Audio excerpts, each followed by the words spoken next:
Roma, a cidade eterna. Hoje, sede do governo italiano e epicentro da Igreja Católica. Mas sob suas antigas ruínas espalhadas por muitas ruas e bairros, se escondem os primeiros capítulos da história do poderoso Império Romano, que, como você já deve saber, teve esse lugar como sua origem e capital. Mas a formação de Roma é envolta em mitos e narrações que confundem ficção com realidade. A maior parte deles, é claro, surgidos para justificar ou interpretar o poderio imperial, enquanto outros serviam para mostrar o quanto os deuses estavam em favor da cidade. No entanto, poucos realmente sabem que eles continuam a ressoar através dos séculos e que muitas nações, desde os Estados Unidos, passando pela Alemanha e até a Rússia, usam-se desses mitos para se colocarem no papel dos legítimos herdeiros dos antigos patrícios italianos. Ficou curioso? Então assista esse vídeo até o final. Eu sou Oráculo e você é sempre muito bem-vindo aqui. A história tradicional de Roma se inicia com a jornada dos irmãos gêmeos Rômulo e Remo, creditados pelos mitos como os fundadores da cidade. Segundo a versão mais conhecida da lenda, havia um rei nobre e justo, de nome Numitor, que governava sobre uma região da Itália. Numitor foi destronado pelo próprio irmão, o príncipe Amulio, que por sua vez era um homem corrupto, vil e desonesto. Para o desespero de Amulio, entretanto, uma profecia dizia que da descendência de Numitor surgiriam dois rapazes que lhe roubariam o trono e o devolveriam ao antigo monarca. A fim de evitar isso, ele aprisionou a única filha de Numitor, sua sobrinha, a princesa Rhea Silvia, e a condenou a viver o resto de seus dias como uma sacerdotisa virgem. Em despeito das tentativas do seu tio, Rhea Silvia foi engravidada pelo deus Marte, e dessa gravidez nasceram os dois gêmeos, que foram batizados, como sabemos, de Rômulo e Remo. Consciente da origem divina dos meninos, e sabendo que seriam mortos assim que descobertos, Rhea escondeu as duas crianças num cesto e os colocou no rio, na esperança de que algum camponês os encontrasse e os criasse. Ao invés disso, Rômulo e Remo foram achados por uma loba selvagem, Luperca, que amamentou e cuidou dos bebês até que uma família de campesinos pôde finalmente resgatá-los. Fortalecidos pelo leite do animal e crescidos no ambiente rural, os gêmeos se tornaram fortes e saudáveis e logo já se destacavam como os melhores guerreiros da região. A partir desse ponto, os escritores divergem, mas é certo que de alguma forma os irmãos derrotaram o tio e devolveram o trono ao avô, que lhes recompensou com soldados e dinheiro suficiente para que eles fundassem um novo reino.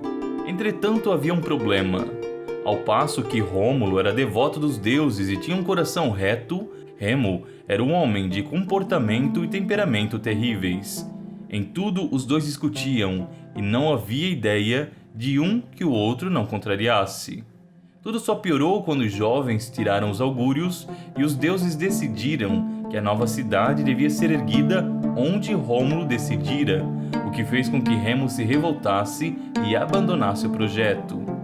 Não contente, em sua mesquinhez ele ainda buscou muitos capangas e tentou assaltar a cidade do irmão. Alguns contam que Rômulo teria matado num acesso de fúria, após ver Remo tirar a vida de muitos amigos seus. Outros dizem que os próprios deuses teriam se vingado, cansados do comportamento desviado do rapaz. Independente da causa da morte, o fato é que ele acabou pagando o preço de suas atitudes.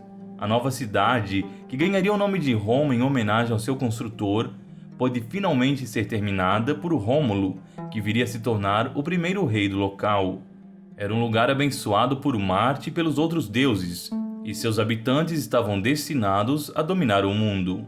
Entre eles corria um sangue divino, um sangue muito mais antigo do que aquele de Numitor e Rhea Silva, o sangue dos próprios troianos. Isso porque, se dermos algum crédito aos relatos, a linhagem real e materna de Rômulo descendia diretamente de Enéas, príncipe de Troia e sobrevivente da guerra que teria destruído a sua cidade. Enéas era um homem gentil e virtuoso, que segundo Virgílio possuía a característica mais fundamental de um romano, a fidelidade à sua família e aos seus amigos. Graças a isso, os imortais o abençoaram com especial proteção. Mesmo com Troia destruída, Afrodite conseguiu fazer com que ele fugisse da cidade com seu pai e seus parentes mais próximos, levando consigo os Lares e Pênates, divindades menores que protegiam o lugar. Após a fuga de Troia, eles passaram longos anos navegando, de lugar em lugar, de ilha em ilha, sem que em nenhum momento encontrassem prosperidade. Finalmente, depois de muitas frustrações, o jovem príncipe decidiu se consultar com o oráculo de Apolo para descobrir a causa de sua falta de prosperidade. O oráculo então contou a Enéas que sua descendência estava destinada a refundar a cidade de Troia, no coração da Península Itálica, e que somente naquele local ele e os seus prosperariam. Animado pelas palavras inspiradoras, novamente Enéas partiu, mas ao invés de aportar onde desejava, os ventos contrários o levaram até a África, onde encontrou-se com a rainha Dido, uma mulher de beleza e inteligência inigualáveis. Dido era fundadora de Cartago. Dizem que ela tinha fugido do irmão, que era um rei fenício tirânico e sanguinário. Ao chegar em solo africano, os moradores locais, que não queriam dar-lhe hospitalidade, propuseram que a mulher ganharia a mesma quantidade de terra que um couro de boi pudesse cobrir. Inspirada por Hermes, a astuta Dido cortou o couro em tiras muito finas, quase transparentes, de forma que no fim o tecido recobriu uma vasta extensão, onde ela pôde fixar-se junto com os seus. Dido e Enéas se apaixonaram loucamente após se conhecerem.